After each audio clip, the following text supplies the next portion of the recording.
ఇప్పుడు సపోజ్ నేను ఒక 25 నెలల చిట్టీలో 18 నెలలు కట్టాక చిన్న ఇబ్బంది, ఏ చిట్ ఫండ్ కంపెనీ అయినా, మీదని కాదు, అప్పుడు ఏంటి నా హక్కులేంటి?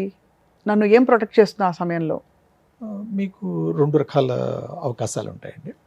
మీరు నేను ఇక నుంచి నేను ప్రయాణం చేయలేను అనుకున్న పరిస్థితుల లోపల మీరు ఇన్ రైటింగ్ మన కంపెనీ వారికి ఒక రిక్వెస్ట్ లెటర్ ఇవ్వగలిగితే, ఇక ముందు నేను కట్టలేను, నా డబ్బులు నాకు వెనక్కి ఇవ్వండి అని మీరు వారికి చెప్తే, తప్పకుండా దాన్ని మేము 24 గంటల్లో మీ డబ్బులు మేము రీఫండ్ చేస్తామండి. పెట్టిన పెట్టుబడి అంతా అదే అండి. కాకపోతే మరి మేము ఇందులోపల మా కంపెనీకి కూడా కొన్ని ఖర్చులు అయి ఉంటాయి, ఏజెంట్ కమిషన్స్ అని మిగతా వాటిని. కాబట్టి చిట్ ఫండ్ యాక్ట్ కింద ఎంత కమిషన్ మేము ఎలిజిబుల్లో తీసుకోవడానికి అంత మేము డిడక్ట్ చేసి బ్యాలెన్స్ అమౌంట్ తప్పకుండా మీకు ఇవ్వడం జరుగుతుంది, రిటర్న్ చేస్తారు. రైట్. అలా కాకుండా మీరు నేను కాదు, నా తరఫున మీ బంధువులు, మీ ఫ్రెండ్స్ ఎవరైనా, నేను అతను ఇవన్నీ ఈ రోజు నుంచి నేను పక్కకుంటాను, నా తరఫున అతను కంటిన్యూ అవుతారు, అది ఇప్పటివరకు నేను కట్టిన డబ్బులు ఆయన నాకు ఇచ్చేస్తారు అని మీ ఇద్దరి మధ్యలో ఒక అవగాహన వస్తే, మేము ఆ కొత్త కస్టమర్ని మీ ప్లేస్లో సబ్స్టిట్యూట్ చేయడం జరుగుతుంది.